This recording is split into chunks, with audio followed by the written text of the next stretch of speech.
खनियान के बीईओ कार्यालय में बड़ा वित्तीय घोटाला सामने आया। जांच में खुलासा हुआ कि कार्यालय के कुछ कर्मचारियों ने संगठित तरीके से अपने परिजनों के खातों से सरकारी फंड से करीब 1 करोड़ रुपए से अधिक की राशि ट्रांसफर कर दी। ये गड़बड़ी भोपाल स्थित कोषा एवं लेखा कार्यालय की सतर्कता से उजागर हुई है। जैसे ही मामला उजागर हुआ, शिवपुरी कलेक्टर रविंद्र कुमार चौधरी ने त्वरित कार्रवाई करते हुए 4 सदस्यीय जांच समिति गठित की। जांच की जिम्मेदारी पिछोर एसडीएम शिवदयाल सिंह धाकड़ को सौंपी गई है। एसडीएम ने बताया कि अभी जांच प्रारंभिक चरण में है, लेकिन 2 सूचियां प्राप्त हुई हैं। एक में 40 लाभार्थी हैं और दूसरी में 20 स्थायी कर्मचारियों के नाम शामिल हैं। सभी के भुगतान बिलों की बारीकी से मिलान किया जा रहा है। 2018-19 से लेकर 2024-25 तक अवधि के वेतन, मानदेय और एरियर भुगतान की फाइलों में हेराफेरी की आशंका जताई जा रही है। इस दौरान नियमों को ताक पर रखकर कपटपूर्ण तरीके से राशि वितरण किया गया। जांच में दोष सिद्धि होने पर संबंधितों के खिलाफ कठोर कार्यवाही की जाएगी। सूत्रों के अनुसार घोटाले में संलिप्त कार्यालय के अधिकारियों और बाबुओं के चेहरे मुरझाए हुए नजर आ रहे हैं।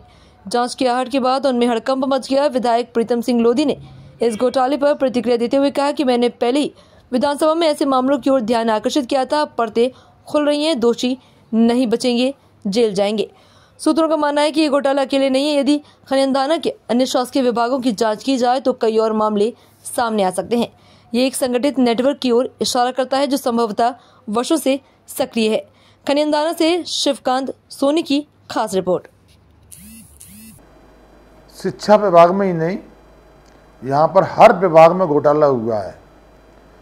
और मैं जैसे ही विधायक बना था, सबसे पहले विधानसभा में मैं बोला भी था कि पिछोर की शिक्षा विभाग के बारे में तो सबसे ज़्यादा बोला था कि फर्जी मार्कशीटों पे जाने कितने कितने घोटाले हुए हैं शिक्षा विभाग में, इनको उजागर किया जाएगा।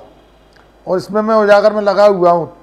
और मैं ऐसे एक नहीं, हर विभाग के घोटालों को उजागर करवाऊँगा। मैं सबकी विधानसभा में क्वेश्चन उठाऊँगा और सबकी शिकायत करके सबको उठाऊँगा, क्योंकि 30 साल जो घोटाले हुए हैं सामने तो आए। इनने अरबों करोड़ों अरबों रुपए के घोटाले किए हैं। और नहर का आपको पता पड़ ही गया होगा कैसे कैसे घोटाले किए हैं। सौरभ शर्मा का पता पड़ गया होगा ये पैसा कहाँ से आया है। तो ये घोटालों से तो ये पैसा पहुँचाया पूरा, जितना भी एक जगह इकट्ठा हुआ है। तो आप निश्चिंत रहिए, मैं हर विभाग का घोटाला निकलवाएंगे। मुझे 30 साल का पिछोर विधानसभा का हिसाब चाहिए। हमने कलेक्टर महोदय जी से कहा था कि इसकी जांच करवाइए, कमेटी बना के नहीं, जांच करवाइए इसकी इस विभाग में करेंगे ही। अब तो ये पुलिस विभाग में घोटाले हुए हैं, वो भी उजागर करने हैं हमें। ऐसा एक भी विभाग नहीं छोड़ना है मेरे को कि जिसकी जांच न करवाऊं मैं। यहाँ की जनता को इन घोटालों से आप देखना राहत मिलेगी लोगों को। आपने देखा होगा पहले बैंक का घोटाला कितना बड़ा हुआ था, किसान कितने परेशान हुए थे। बड़ी मुश्किल से महाराज सिंधिया जी और हमने कह के मुख्यमंत्री जी सारे विधायकों ने तब 50 करोड़ रुपए डलवाया है। नहीं, किसान बेचारे शादी घर पे किसानों के, बीमार किसान घर बना रहे हैं और पैसा नहीं मिल रहा था। तो ऐसे ही हर विभाग में यही हालात है। हम सबको निकालेंगे, सबका पर्दाफाश होगा, एक भी नहीं रहेगा।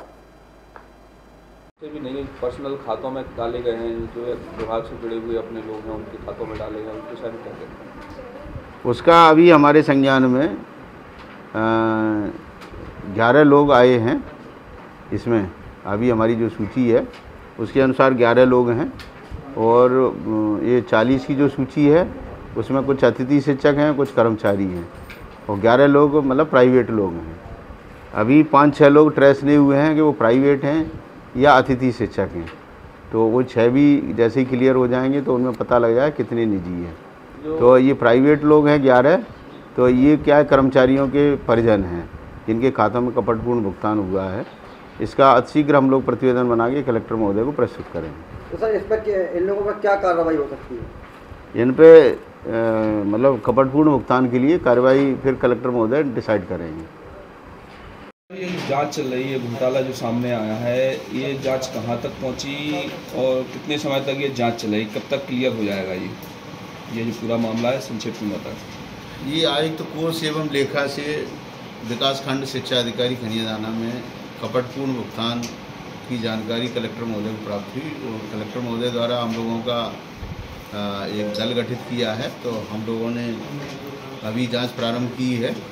आज दूसरा दिन है और बिलों को हम लोग मिलान कर रहे हैं और अतिशीघ्र इसमें मतलब 2-3 दिन में हम लोग जांच कर लेंगे क्योंकि बिल मिलने में थोड़ा सा टाइम मिल हो रहा है, इसलिए। कितने लोगों के होने की संभावना है इसमें? जो उसमें नाम दिए हैं हमें, उसमें 40 लोग क्या है, ये एक लिस्ट में 40 हैं और एक में स्थायी कर्मचारी हैं, उसमें 20 हैं। तो ये सभी के बिलों का जो उनको भुगतान हुआ है वो 18-19 से 24-25 तक है। तो उस अवधि के बिलों का मिलान करके और चेक किया जा रहा है कि ये वास्तव में उनका मतलब कोई मानदेय, वेतन या कोई एरियर वगैरह है, ठीक है। इससे हटके यदि है वो कपटपूर्ण भुगतान है, तो इसको उससे मिलान किया जा रहा है। क्या कार्रवाई हो सकती है? और जो यदि गलत है, जो भी भुगतान यदि गलत है, उनके किसी उसका स्वत्व का नहीं है, वो उस पर कार्रवाई की जाएगी।